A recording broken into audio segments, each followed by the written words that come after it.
दोस्तों, अगर मैं आपसे कहूं कि जो कचरा हम रोज बाहर फेंक देते हैं, चाहे वो पुरानी बैटरियां हों, पानी की खाली बोतलें, खराब मोबाइल या हमारे घर का रोजमर्रा का कूड़ा, वही कचरा आज शेयर बाजार में हजारों करोड़ की वेल्थ क्रिएट कर रहा है। तो क्या आप यकीन करेंगे, आज पूरी दुनिया सर्कुलर इकोनॉमी की तरफ तेजी से बढ़ रही है। कचरे को वापस संसाधन में बदलने वाली ये कंपनियां भविष्य की बड़ी वेल्थ क्रिएटर बन सकती हैं। नमस्कार दोस्तों, मैं हूं कृष्णा और निवेश इन हिंदी के आज के इस मेगा एपिसोड में आपका स्वागत है। हमारा हमेशा से एक ही मकसद रहा है, सही सोच, सही निवेश और एक मजबूत भविष्य। आज के इस स्पेशल वीडियो में हम एक या दो नहीं बल्कि 5 ऐसे हिडन रिसाइकलिंग और वेस्ट मैनेजमेंट स्टॉक्स का पूरा कच्चा चिट्ठा खोलेंगे जो इस ट्रैश टू कैश थीम के सबसे बड़े खिलाड़ी हैं। आज हम इनके बिजनेस मॉडल, उनके मोट, फ्यूचर ग्रोथ और सबसे जरूरी उनके रिस्क का डीप एनालिसिस करेंगे। तो बिना स्किप किए वीडियो को अंत तक जरूर देखिएगा। Stock number 1, Gravita India Limited. दोस्तों, अगर मैं आपसे पूछूं कि पुरानी बैटरियां, प्लास्टिक और स्क्रैप मेटल का क्या होता है, तो शायद आपका सीधा सा जवाब होगा कबाड़ में चला जाता है। लेकिन सच्चाई यह है कि यही कबाड़ आज हजारों करोड़ का बिजनेस बन चुका है। भारत में एक ऐसी कंपनी है जो पुरानी बैटरियों से लेड निकालकर उसे साफ करके फिर से नई बैटरियां बनाने वाली कंपनियों को बेचती है, और सिर्फ इसी काम से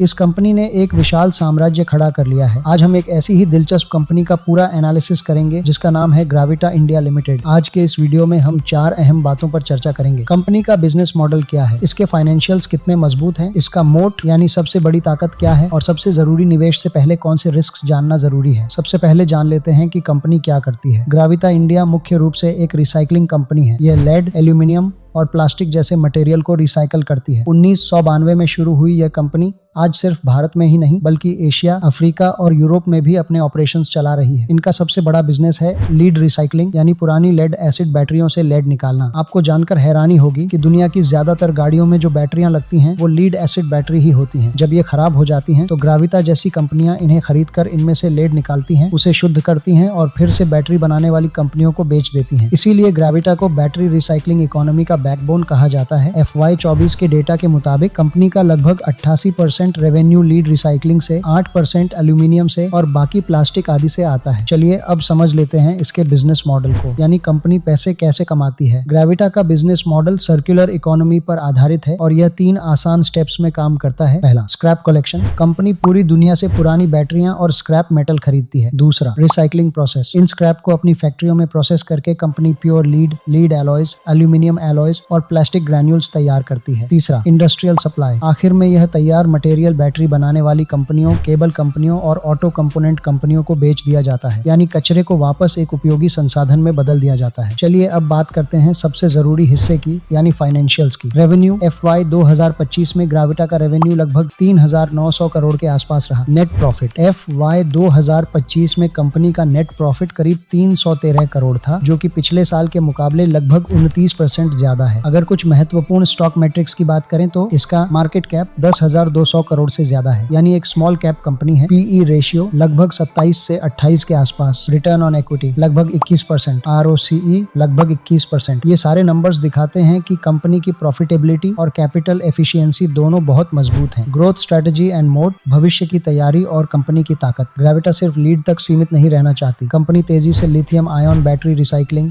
कॉपर एलॉयज और रबर रिसाइकलिंग जैसे नए सेक्टर्स में घुस रही है। इस कंपनी की 3 सबसे बड़ी ताकतें हैं। First, entry barrier. Recycling industry में पर्यावरण और पॉल्यूशन कंट्रोल के नियम बहुत सख्त होते हैं, इसलिए किसी भी नई कंपनी के लिए रातों रात इसमें एंट्री लेना बहुत मुश्किल है। Second, global supply chain. इनका स्क्रैप सोर्सिंग नेटवर्क कई देशों में मजबूती से फैला हुआ है। Third, circular economy trend. जैसे जैसे दुनिया भर में इलेक्ट्रिक व्हीकल्स और बैटरियों की मांग बढ़ेगी, बैटरी रिसाइकलिंग का महत्व और भी ज्यादा बढ़ेगा, जिसका सीधा फायदा ग्रेविटा को होगा। रिस्क, जोखिम क्या है? दोस्तों, हर कंपनी के साथ कुछ जोखिम भी जुड़े होते हैं। चलिए इसके लिए इसको भी समझ लेते हैं। First, commodity price risk. Lead और एल्यूमिनियम की कीमतें ग्लोबल मार्केट पर निर्भर करती हैं। अगर इनके दाम गिरते हैं तो कंपनी के मार्जिन पर सीधा असर पड़ सकता है। Second, regulatory risk. क्योंकि पर्यावरण के नियम सख्त होते हैं, अगर सरकार कोई नया और कड़ा नियम ले आती है तो ऑपरेशंस महंगे हो सकते हैं। Third, promoter holding. पिछले कुछ समय में प्रमोटर्स की हिस्सेदारी में थोड़ी गिरावट देखी गई है, जो निवेशकों के लिए मॉनिटर करने वाली बात है। कुल मिलाकर ग्रेविटा इंडिया एक ऐसी कंपनी है जो रिसाइकलिंग, बैटरी इकोनॉमी और सर्कुलर इकोनॉमी, इन तीनों बड़े ग्लोबल ट्रेंड्स के एकदम बीचों बीच खड़ी है। लेकिन दोस्तों, शेयर बाजार में हर अवसर के साथ जोखिम छिपा होता है, इसलिए निवेश करने से पहले वैल्यूएशन, कमोडिटी साइकिल और अपने वित्तीय सलाहकार की राय जरूर लें। Stock number 2, Ganesha ecosphere limited. चलिए हमारे लिस्ट की दूसरी कंपनी की बात कर लेते हैं। एक ऐसी कंपनी की जो इसी कचरे यानी PET बोतलों को रिसाइकल करके करोड़ों अरबों का बिजनेस बनाती है। इस कंपनी का नाम है गणेशा इकोस्फीयर लिमिटेड। दोस्तों, यह कंपनी भारत भारत की सबसे बड़ी पीईटी बॉटल रिसाइकलिंग कंपनियों में से एक है और देश के पीईटी कचरे का लगभग 16 से 18% हिस्सा अकेले रिसाइकल करती है।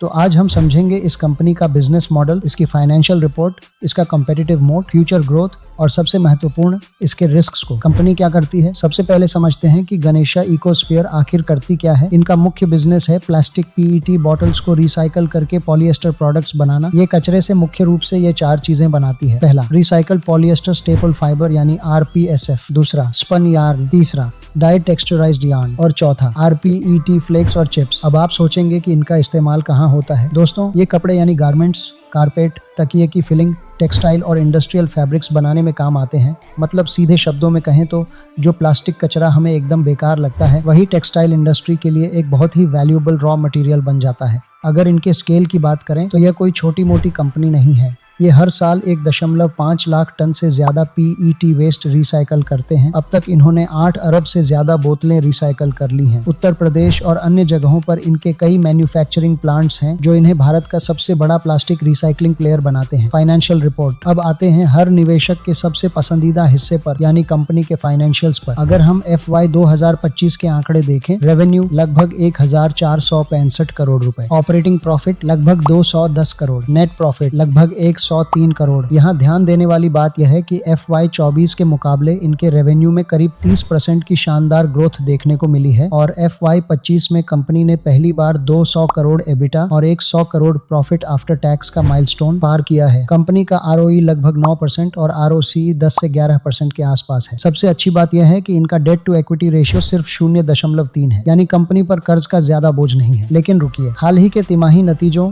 क्वार्टरली रिजल्ट्स में कुछ कमजोरी भी दिखी है। Q3 FY 26 में इनका रेवेन्यू लगभग 357 करोड़ रहा, लेकिन नेट प्रॉफिट गिरकर लगभग 4.75 करोड़ पर आ गया, यानी प्रॉफिट में साल दर साल लगभग 84% की भारी गिरावट। रॉ मटेरियल की बढ़ती कॉस्ट, मार्जिन पर दबाव और ग्लोबल टेक्सटाइल डिमांड में स्लो डाउन इसका मुख्य कारण रहा है। Competitive mode. क्या कंपनी के पास कोई खास ताकत है? अब सबसे बड़ा सवाल, क्या यह सिर्फ एक आम रिसाइकलिंग कंपनी है या इसके पास कोई मजबूत मोड भी है? पहला है रिसाइकलिंग इंफ्रास्ट्रक्चर। रिसाइकलिंग के लिए सिर्फ मशीनें नहीं, बल्कि पूरे देश से कचरा इकट्ठा करने का नेटवर्क चाहिए। गणेशा इकोस्फीयर ने सालों की मेहनत से 300 से ज्यादा सप्लायर्स का नेटवर्क बनाया है, जो इसे बाकियों से बहुत आगे रखता है। दूसरा है ESG ट्रेंड। आजकल एडिडास, H&M और नाइक जैसे बड़े ग्लोबल ब्रांड्स रिसाइकल्ड पॉलिएस्टर का इस्तेमाल बढ़ा रहे हैं। यह इस कंपनी के लिए बहुत बड़ा प्लस पॉइंट है। तीसरा है हाई एंट्री बैरियर। इस बिजनेस में टेक्नोलॉजी, कचरा इकट्ठा करना यानी सोर्सिंग और सरकारी नियम यानी कंप्लायंस इतने सख्त हैं कि कोई भी नई कंपनी आसानी से इसमें एंट्री नहीं ले सकती। Future growth drivers. भविष्य में कंपनी की ग्रोथ कहां से आएगी? सरकारें और ब्रांड्स अब RPET पैकेजिंग को बढ़ावा दे रही हैं। पूरी दुनिया अब सर्कुलर इकोनॉमी यानी यूज, रिसाइकल, रीयूज पर फोकस कर रही है, जिसका सीधा फायदा इन कंपनियों को होगा। इसके अलावा कंपनी लगातार नए प्लांट्स और वैल्यू एडेड प्रोडक्ट्स में अपना पैसा इन्वेस्ट कर रही है। अब आते हैं सबसे जरूरी बात यानी रिस्क फैक्टर पर। निवेश इन हिंदी पर हम सिर्फ फायदे की बात नहीं करते, रिस्क समझना भी उतना ही जरूरी है। चलिए एक एक करके इसके रिस्क को समझने की कोशिश करते हैं। First, raw material risk. अगर मार्केट में पेट बोतलों की सप्लाई कम हो जाए या उनकी कीमत बढ़ जाए तो कंपनी के मार्जिन पर सीधा असर पड़ेगा, जैसा हाल ही के क्वार्टर में हुआ। Second, textile industry dependence. इनकी सेल पूरी तरह से टेक्सटाइल इंडस्ट्री पर निर्भर है। अगर वहां डिमांड गिरती है तो इन्हें नुकसान होगा। Third, recent profit decline. हाल के क्वार्टर्स में प्रॉफिट का गिरना शॉर्ट टर्म निवेशकों के लिए चिंता का विषय हो सकता है। तो आखिर में निष्कर्ष क्या निकलता है? गणेशा इकोस्फीयर एक यूनिक रिसाइकलिंग बिजनेस है। इनके पास लीडरशिप है, ESG का सपोर्ट है और सर्कुलर इकोनॉमी की बड़ी अपॉर्चुनिटी है,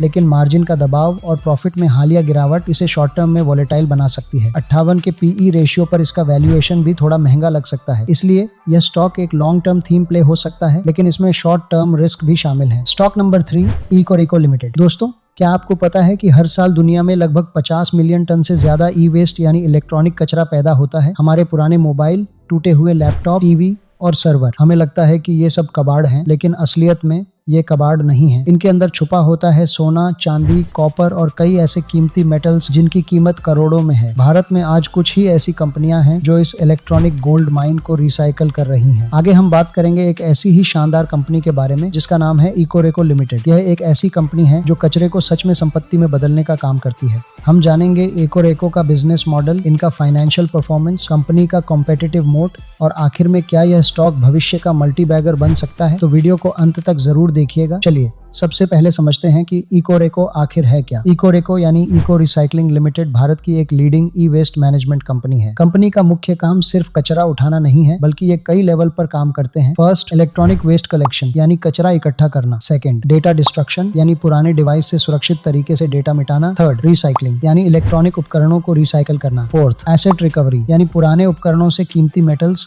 जैसे कॉपर, एल्यूमिनियम निकालना। फिफ्थ, रिवर्स लॉजिस्टिक्स यानी कंपनियों से सीधा कचरा पिकअप करना। अगर कंपनी के इतिहास की बात करें तो इसकी शुरुआत 1994 में इन्फोट्रेक सिस्कॉम लिमिटेड के रूप में हुई थी, जिसे बाद में बदलकर इको रिसाइकलिंग लिमिटेड कर दिया गया। आज के समय में यह कंपनी बड़ी मल्टीनेशनल कंपनीज, गवर्नमेंट डिपार्टमेंट्स और बड़े इंस्टीट्यूशंस को अपनी सर्विस देती है। और सबसे खास बात, कंपनी का ग्लोबल नेटवर्क आज 120 प्लस देशों तक फैला हुआ है। अब आप सोचेंगे कि इस बिजनेस में अवसर यानी अपॉर्चुनिटी कितना बड़ा है। चलिए समझते हैं कि ई वेस्ट इंडस्ट्री में क्या अपॉर्चुनिटी हो सकता है। दोस्तों, भारत में ई वेस्ट का मार्केट अभी तो बस शुरू ही हुआ है। आज की तारीख में भारत में हर साल लगभग 50,000 करोड़ रुपए का ई वेस्ट पैदा होता है। लेकिन दुख की बात यह है कि इसका एक बहुत बड़ा हिस्सा अभी भी इनफॉर्मल सेक्टर यानी असंगठित कबाड़ी वालों के पास चला जाता है, जहां इसे सही से रिसाइकल नहीं किया जाता। लेकिन अब गेम बदल रहा है। सरकार ने EPR यानी एक्सटेंडेड प्रोड्यूसर रिस्पॉन्सिबिलिटी जैसे सख्त नियम लागू कर दिए हैं। आसान भाषा में इसका मतलब है कि जो कंपनियां इलेक्ट्रॉनिक्स बेचती हैं, जैसे सैमसंग, एप्पल, HP, अब उन्हें अपने प्रोडक्ट का कचरा भी खुद संभालना होगा। और क्योंकि ये बड़ी कंपनियां खुद रिसाइकल नहीं कर सकती, तो वो ये काम किसे देती हैं? इकोरेको जैसी ऑर्गेनाइज्ड कंपनियों को। चलिए अब इकोरेको के बिजनेस मॉडल को थोड़ा गहराई से समझते हैं। ये कंपनी मुख्य रूप से 3 तरीकों से पैसा कमाती है। फर्स्ट, ई वेस्ट रिसाइकलिंग। पुराने मोबाइल, लैपटॉप और सर्वर को तोड़कर उनमें से कॉपर, एल्यूमिनियम और प्रेशियस मेटल्स यानी कीमती धातुएं निकाले जाते हैं और उन्हें वापस इंडस्ट्री में बेच दिया जाता है। Second, data destruction. ये बहुत ही हाई मार्जिन बिजनेस है। बड़ी कंपनियां और बैंक अपने पुराने सर्वर और हार्ड डिस्क किसी कबाड़ी को नहीं दे सकते, वरना उनका डेटा चोरी हो जाएगा। इकोरेको उन्हें सर्टिफाइड डेटा डिस्ट्रक्शन सर्विस देती है, जिसके लिए कंपनियां मोहमांगी कीमत चुकाती हैं। Third, asset recovery. जो इलेक्ट्रॉनिक उपकरण थोड़े बहुत खराब होते हैं, कंपनी उन्हें रिफर्बिश यानी सुधार करके दोबारा इस्तेमाल के लायक बनाती है और बेच देती है। इससे कंपनी को अतिरिक्त रेवेन्यू मिलता है। अब आते हैं वीडियो के सबसे महत्वपूर्ण हिस्से पर, जो है कंपनी के फाइनेंशियल्स। नंबर कभी झूठ नहीं बोलते, तो आइए देखते हैं। Revenue growth. FY 23 में रेवेन्यू था 18 करोड़, FY 24 में बढ़कर हुआ 28 करोड़, FY 25 में यह पहुंच गया 44 करोड़, यानी सिर्फ 3 साल में कंपनी का रेवेन्यू लगभग दोगुना से ज्यादा हो गया है। Profit growth. FY 23 में प्रॉफिट 6 करोड़, FY 24 में 18 करोड़ और FY 25 में बढ़कर 23 करोड़ हो गया, यानी प्रॉफिट की ग्रोथ भी काफी शानदार रही है। Valuation matrix. वर्तमान में कंपनी का मार्केट कैप लगभग 600 करोड़ के आसपास है। इसका PE रेशियो 30 से 35 के बीच ट्रेड कर रहा है और रिटर्न ऑन इक्विटी लगभग 84% है, जो कि एक बहुत ही हेल्दी नंबर माना जाता है। अब सवाल यह है कि अगर यह बिजनेस इतना ही अच्छा है, तो और कंपनियां इसे क्यों नहीं कर रही? चलिए बात कर लेते हैं कि इकोरेको का कंपेटिटिव एडवांटेज क्या है। पहला, अर्ली मूवर एडवांटेज। भारत में बहुत कम ऐसी कंपनियां हैं जो इतने बड़े और ऑर्गेनाइज्ड लेवल पर ई वेस्ट रिसाइकलिंग करती हैं। इकोरेको काफी समय से इस फील्ड में है। दूसरा, रेगुलेटरी बैरियर। आप कल सुबह उठकर अपनी ई वेस्ट कंपनी नहीं खोल सकते। इसके लिए सरकार के अप्रूवल और सख्त पॉल्यूशन लाइसेंस चाहिए होते हैं। ये नए कॉम्पिटिटर्स के लिए एंट्री को बहुत मुश्किल बना देते हैं। तीसरा, टेक्नोलॉजी। कंपनी इम्पोर्टेड और एडवांस टेक्नोलॉजी का इस्तेमाल करती है, जिससे कचरे में से ज्यादा मेटल रिकवर किया जा सकता है। चौथा, ESG ट्रेंड। आज पूरी दुनिया ESG इन्वेस्टिंग और सर्कुलर इकोनॉमी की तरफ भाग रही है। बड़े फंड्स उसी कंपनी में पैसा लगा रहे हैं जो पर्यावरण को बचा रही है, और इसका सीधा फायदा इकोरेको को मिलता है। आइए अब समझते हैं कि भविष्य में इस कंपनी को कौन सी चीजें और आगे बढ़ा सकती हैं। पहला है ई वेस्ट एक्सप्लोजन। हर साल नए स्मार्टफोन, लैपटॉप और गैजेट्स मार्केट में आ रहे हैं। 5G और AI के आने से लोग अपने पुराने डिवाइस और जल्दी बदल रहे हैं, जिसका मतलब है भविष्य में कचरा और बढ़ेगा। दूसरा, कंपनी अब क्रिटिकल मिनरल्स रिकवरी जैसे लिथियम और रेयर अर्थ मेटल्स पर फोकस कर रही है, जिनकी डिमांड EV और बैटरी सेक्टर में बहुत ज्यादा है। और तीसरा है गवर्नमेंट पुश, जहां भारत सरकार खुद सर्कुलर इकोनॉमी को जमकर बढ़ावा दे रही है। लेकिन दोस्तों, शेयर बाजार में बिना रिस्क के रिटर्न नहीं मिलता। निवेश करने से पहले इन रिस्क को समझना बहुत जरूरी है। First, small company risk. ये अभी भी एक स्मॉल कैप कंपनी है। ऐसी कंपनियों में वोलेटिलिटी बहुत ज्यादा होती है। Second, revenue volatility. अगर आप इनके क्वार्टरली नतीजे देखेंगे तो पाएंगे कि कुछ क्वार्टर्स में इनका रेवेन्यू अचानक गिर भी जाता है। यह बिजनेस लगातार स्टेबल नहीं रहता। Third, valuation risk. कुछ मार्केट एनालिस्ट का मानना है कि 35 से 40 के PE पर यह स्टॉक अपनी इंट्रिंसिक वैल्यू से काफी ऊपर ट्रेड कर रहा है, यानी इसमें ग्रोथ पहले से ही प्राइस इन हो चुकी है। तो दोस्तों, निष्कर्ष क्या निकलता है? इकोरेको एक बहुत ही यूनिक बिजनेस मॉडल वाली कंपनी है। इनके पास एक स्ट्रॉन्ग इंडस्ट्री टेलविंड है, हाई मार्जिन रिसाइकलिंग बिजनेस है और ESG थीम का सपोर्ट है। लेकिन small cap risk, valuation risk और रेवेन्यू वॉलेटिलिटी को आप नजरअंदाज नहीं कर सकते। अगर भारत में आने वाले सालों में ई वेस्ट रिसाइकलिंग इंडस्ट्री तेजी से बढ़ती है, जो कि तय है, तो इकोरेको इस सेक्टर की अर्ली बेनिफिशियरीज में से एक हो सकती है। इसे आप अपनी वॉच लिस्ट में जरूर रख सकते हैं। Stock number 4, Antony Waste Handling Cell Limited. दोस्तों, अगर मैं आपसे पूछूं कि भारत में हर दिन कितना कचरा निकलता है, जवाब सुनकर आप यकीनन चौंक जाएंगे। भारत में हर दिन लगभग 1.5 लाख टन से ज्यादा म्यूनिसिपल सॉलिड वेस्ट यानी शहरी कचरा निकलता है, और जिस तरह से हमारी आबादी और शहर बढ़ रही है, आने वाले 10 से 15 साल में यह मात्रा लगभग डबल होने की उम्मीद है। अब यहाँ एक बहुत बड़ा सवाल यह है, क्या यह कचरा सिर्फ एक समस्या है या फिर यह भविष्य का एक बहुत बड़ा बिजनेस अवसर यानी बिजनेस अपॉर्चुनिटी है? आगे हम बात करेंगे एक ऐसी कंपनी की जो इसी कचरे को रिसोर्स में बदलने का शानदार बिजनेस करती है। इस कंपनी का नाम है एंटनी वेस्ट हैंडलिंग सेल लिमिटेड। यह कंपनी भारत की सबसे बड़ी म्यूनिसिपल सॉलिड वेस्ट मैनेजमेंट कंपनियों में से एक है। कई बड़े शहरों में कचरा उठाने से लेकर उसे प्रोसेस करने तक का काम करती है। हम समझेंगे इस कंपनी का बिजनेस मॉडल, इसकी फाइनेंशियल ग्रोथ, कंपनी का कॉम्पिटिटिव मोड, इसके फ्यूचर ग्रोथ ड्राइवर्स और आखिर में इसके सबसे बड़े रिस्क, ताकि आप खुद तय कर सकें कि क्या यह स्टॉक भविष्य में मल्टी बैगर बन सकता है या नहीं। तो चलिए आगे बढ़ते हैं। सबसे पहले बात करते हैं कंपनी के बैकग्राउंड की। एंटनी वेस्ट हैंडलिंग सेल लिमिटेड की शुरुआत लगभग 2001 में हुई थी। यह कंपनी मुख्य रूप से भारत के नगर निगमों यानी म्यूनिसिपल कॉर्पोरेशंस के लिए सॉलिड वेस्ट मैनेजमेंट की सेवाएं देती है। इस कंपनी का पूरा बिजनेस 4 मुख्य हिस्सों में बटा हुआ है। First, waste collection and transportation. सबसे पहले घरों, बाजारों और सड़कों से कचरा इकट्ठा करना और उसे ट्रांसफर स्टेशन तक पहुंचाना। यह कंपनी का सबसे बड़ा रेवेन्यू सेगमेंट है। Second, waste processing. इसके बाद कचरे को अलग अलग प्रोसेस किया जाता है, जैसे रिसाइकलिंग, खाद यानी कॉम्पोस्ट बनाना और रिफ्यूज डिराइव्ड फ्यूल यानी RDF तैयार करना। Third, waste to energy. कुछ कचरे का इस्तेमाल करके सीधे बिजली बनाई जाती है यानी कचरा से ऊर्जा। भविष्य के नजरिए से यह बहुत बड़ा और प्रॉफिटेबल सेक्टर माना जाता है। Fourth, landfill and scientific disposal. और अंत में जो कचरा किसी भी तरह से रिसाइकिल नहीं हो सकता, उसे बेहद साइंटिफिक तरीके से डिस्पोज किया जाता है ताकि पर्यावरण को नुकसान न हो। चलिए समझते हैं कंपनी के बिजनेस मॉडल को। इस कंपनी का बिजनेस मॉडल बहुत खास है। दोस्तों, यह कंपनी सीधे आपको या मुझे यानी डायरेक्ट कस्टमर्स को अपनी सर्विस नहीं देती, बल्कि यह म्यूनिसिपल कॉर्पोरेशंस के साथ बड़े कॉन्ट्रैक्ट करती है, जैसे कि मुंबई, नावी मुंबई, नोएडा और दिल्ली रीजन के नगर निगम। सबसे मजे की बात यह है कि ये कॉन्ट्रैक्ट छोटे मोटे नहीं होते। ये आमतौर पर 7 से 20 साल तक के होते हैं। शेयर बाजार में लॉन्ग टर्म कॉन्ट्रैक्ट्स का मतलब होता है लॉन्ग टर्म रेवेन्यू विजिबिलिटी और स्टेबल कैश फ्लो, यानी कंपनी को पता है कि अगले 10 साल तक पैसा कहां से और कितना आने वाला है। वेस्ट मैनेजमेंट सेक्टर अपॉर्चुनिटी क्या है? दोस्तों, भारत का वेस्ट मैनेजमेंट सेक्टर अभी भी बहुत शुरुआती चरण यानी इन्फेंसी स्टेज में है। आपको जानकर हैरानी होगी कि भारत में निकलने वाले कुल कचरे का केवल 30 से 40% ही वैज्ञानिक तरीके से प्रोसेस हो पाता है। बाकी सारा कचरा सीधे लैंडफिल यानी कचरे के पहाड़ में चला जाता है। लेकिन अब हालात बदल रहे हैं। सरकार के स्वच्छ भारत मिशन और सर्कुलर इकोनॉमी पॉलिसीज ने इस सेक्टर को एक जबरदस्त बूस्ट दिया है। नियम सख्त हो रहे हैं, जिसका सीधा मतलब है कि आने वाले समय में एंटनी वेस्ट जैसी कंपनियों की मांग और तेजी से बढ़ने वाली है। अब आते हैं हमारे सबसे फेवरेट सेक्शन पर, यानी कंपनी के फाइनेंशियल्स और नंबर। Revenue growth. FY 2021 में कंपनी का रेवेन्यू लगभग 465 करोड़ था। FY 2025 में यह बढ़कर 934 करोड़ रुपए हो गया, यानी लगभग 5 साल में रेवेन्यू करीब डबल हो गया है। Profit growth. FY 2021 में कंपनी का प्रॉफिट सिर्फ 64 करोड़ रुपए था। FY 2025 में यह बढ़कर 101 करोड़ रुपए हो गया, यानी प्रॉफिट में लगभग 2 गुना की शानदार ग्रोथ। करंट फाइनेंशियल्स मौजूदा स्थिति। रेवेन्यू ट्रेलिंग 12 मंथ्स लगभग 1000 करोड़ रुपए के पार जा चुका है। नेट प्रॉफिट भी 100 करोड़ के करीब है। मार्केट कैप अभी लगभग 1200 से 1300 करोड़ के आसपास है, जो इसे एक दिलचस्प स्मॉल कैप बनाता है। नंबर साफ बता रहे हैं कि कंपनी तेजी से बढ़ रही है। चलिए अब बात कर लेते हैं कि कंपनी का कंपेटिटिव एडवांटेज यानी मोट क्या है। अब एक स्मार्ट इन्वेस्टर के तौर पर आपके मन में सवाल आना चाहिए कि क्या इस बिजनेस में कोई मोट यानी सुरक्षा खाई है? कोई और कंपनी कल आकर ये काम क्यों नहीं कर सकती? हाँ दोस्तों, इनका मोट काफी मजबूत है। First, high entry barrier.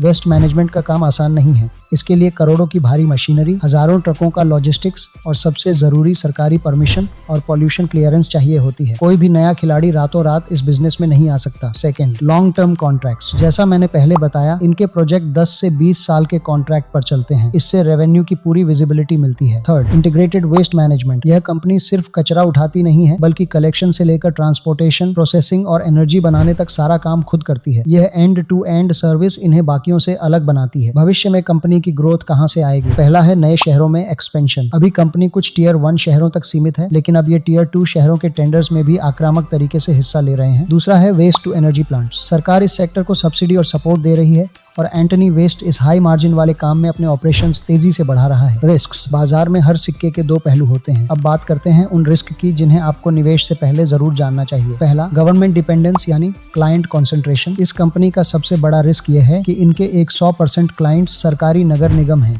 Bharat में कई बार सरकारी विभागों से पेमेंट आने में देरी यानी रिसीवेबल्स डिले होती है, जिससे कंपनी के कैश फ्लो पर असर पड़ सकता है। दूसरा, कैपिटल इंटेंसिव बिजनेस। नई मशीनें खरीदने और प्लांट लगाने में बहुत भारी कैपिटल की जरूरत होती है। अगर कंपनी को नया कॉन्ट्रैक्ट मिलता है तो पहले उन्हें अपनी जेब से करोड़ों रुपए का निवेश करना पड़ता है। तीसरा, रेगुलेटरी चेंजेस। पर्यावरण से जुड़े नियम कभी भी बदल सकते हैं। अगर सरकार लैंडफिल या एमिशन को लेकर कोई कड़ा कानून लाती है तो कंपनियों की कॉस्ट बढ़ सकती है। तो दोस्तों, कंक्लूजन क्या है? एंटनी वेस्ट हैंडलिंग सेल एक ऐसे सेक्टर की लीडिंग कंपनी है जहां ग्रोथ की अपार संभावनाएं हैं। इनका बिजनेस मॉडल मजबूत है, फाइनेंशियल्स लगातार सुधर रहे हैं और स्वच्छता को लेकर सरकार का विजन इनके हक में है। लेकिन पेमेंट डिलेज और कैपिटल इंटेंसिव नेचर इसके सबसे बड़े रिस्क हैं। अगर आप भारत की सर्कुलर इकोनॉमी और स्वच्छ भारत थीम पर लॉन्ग टर्म बेट लेना चाहते हैं तो यह कंपनी आपकी वॉच लिस्ट में जरूर होनी चाहिए। Stock number 5, Pondy oxides and chemicals limited. दोस्तों, क्या आपको पता है कि आज पूरी दुनिया में जितनी भी बैटरियां इस्तेमाल होती हैं उनका लगभग 80% हिस्सा लीड यानी सीसा से बनता है। आपकी कार की बैटरी हो,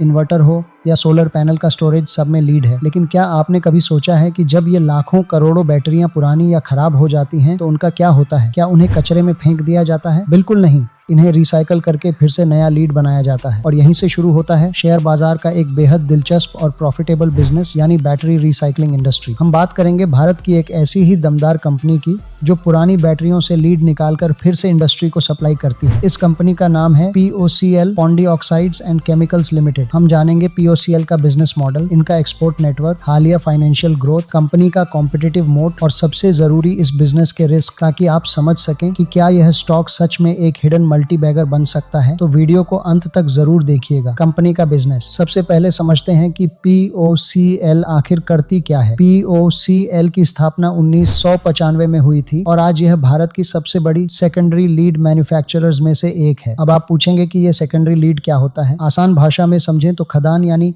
माइन से निकाले गए शीशे को प्राइमरी लीड कहते हैं और पुरानी बैटरियों या स्क्रैप को पिघलाकर रिसाइकल करके जो शीशा निकाला जाता है उसे सेकेंडरी लीड कहते हैं। POCL इसी रिसाइकलिंग में मास्टर है। कंपनी मुख्य रूप से 4 प्रोडक्ट बनाती है। पहला, लीड मेटल, दूसरा लीड एलॉयज, तीसरा कॉपर, चौथा प्लास्टिक एडिटिव्स। और इन सब का इस्तेमाल कहाँ होता है? Automotive batteries, telecom batteries, solar energy storage और UPS सिस्टम्स में। मतलब दुनिया में जहाँ भी बैटरी की जरूरत है वहाँ लीड की जरूरत है और वहाँ POCL का प्रोडक्ट इस्तेमाल हो सकता है। एक्सपोर्ट बिजनेस, दोस्तों POCL की सबसे बड़ी ताकत यह है कि इसका बिजनेस सिर्फ भारत की सीमाओं तक सीमित नहीं है। आपको जानकर हैरानी होगी कि कंपनी के कुल रेवेन्यू का लगभग 67% हिस्सा एक्सपोर्ट यानी निर्यात से आता है। इसके प्रमुख मार्केट हैं यूरोप, USA, मिडल ईस्ट और साउथ ईस्ट एशिया। इसका मतलब यह है कि अगर भारत में कभी डिमांड थोड़ी कम भी हो जाए तो ग्लोबल डिमांड इस कंपनी के रेवेन्यू को लगातार सपोर्ट करती रहती है। फाइनेंशियल परफॉर्मेंस नंबर क्या कहते हैं? अब आते हैं हम सबके फेवरेट हिस्से पर, कंपनी के फाइनेंशियल्स। क्योंकि बिजनेस चाहे जितना अच्छा हो, नंबर झूठ नहीं बोलते। रेवेन्यू, कंपनी का सालाना रेवेन्यू लगभग 2000 करोड़ के पार जा चुका है। नेट प्रॉफिट लगभग 65 करोड़ के आसपास है। मार्केट कैप, कंपनी का मार्केट कैप करीब 3100 करोड़ के आसपास है, जो इसे एक बहुत ही अट्रैक्टिव स्मॉल कैप स्पेस में रखता है। लेकिन असली कहानी छुपी है इनके रिसेंट क्वार्टरली ग्रोथ में। हाल के क्वार्टर में कंपनी ने जबरदस्त प्रदर्शन किया है। इनके रेवेन्यू में 55% की ईयर ऑन ईयर ग्रोथ देखी गई है और नेट प्रॉफिट तो 149% बढ़ गया है। यह इतनी बड़ी ग्रोथ अचानक कहां से आई? इसका सीधा कारण है ग्लोबल मार्केट में लीड और कॉपर की डिमांड का तेजी से बढ़ना। कैपेसिटी एक्सपेंशन, भविष्य की तैयारी। कोई भी कंपनी तभी ग्रो करती है जब वह अपनी कैपेसिटी बढ़ाए। POCL इस मामले में बहुत एग्रेसिव है। कंपनी अपनी लीड कैपेसिटी को बढ़ाकर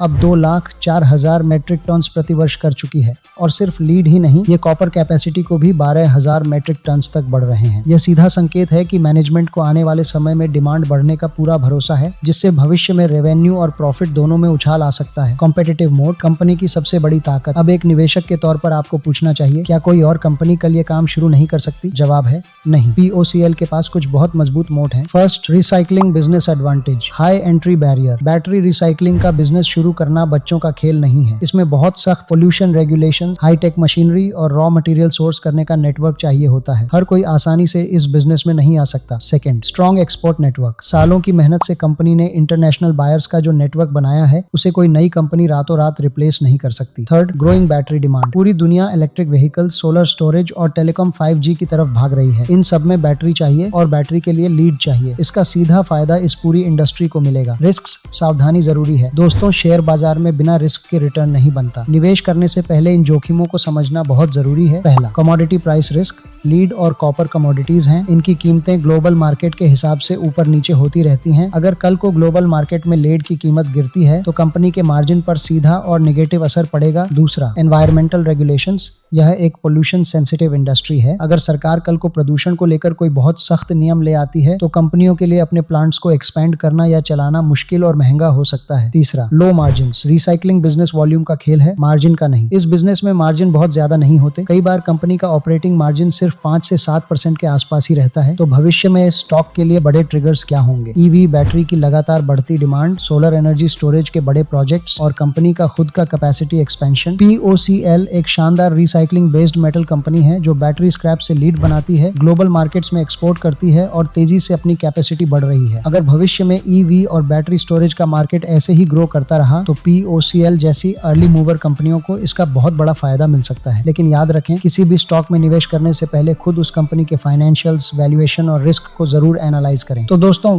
ये थी वो 5 कंपनियां जो सच में कचरे के ढेर पर खड़ी होकर एक विशाल साम्राज्य बना रही हैं। चाहे लेड बैटरी रिसाइकलिंग हो, PET प्लास्टिक हो, इलेक्ट्रॉनिक कचरा हो या फिर शहरों का सॉलिड वेस्ट, हर सेक्टर में ग्रोथ और सरकार का पूरा सपोर्ट मौजूद है। लेकिन जैसा कि हमने वीडियो में देखा, शेयर बाजार में बिना रिस्क के रिटर्न नहीं मिलता। कमोडिटी साइकिल, सरकारी नियम और छोटे मार्केट कैप के कारण इन स्टॉक्स में शॉर्ट टर्म वोलेटिलिटी आ सकती है। इसलिए निवेश करने से पहले फाइनेंशियल एडवाइजर से सलाह लें। दोस्तों, अगर आपको इन हिडन बिजनेस स्टोरीज की यह डीप रिसर्च पसंद आई और आपको कुछ नया सीखने को मिला तो वीडियो को अभी लाइक करें। कमेंट करके जरूर बताइए कि इन चारों में से आपका पसंदीदा बिजनेस मॉडल कौन सा लगा। और हाँ, अपने चैनल निवेश इन हिंदी को सब्सक्राइब करना बिल्कुल ना भूलें ताकि ऐसी कोई भी डीप एनालिसिस वीडियो आपसे मिस ना हो। सही सोच, सही निवेश और एक मजबूत भविष्य की कामना के साथ मिलते हैं अगली वीडियो में। जय हिंद।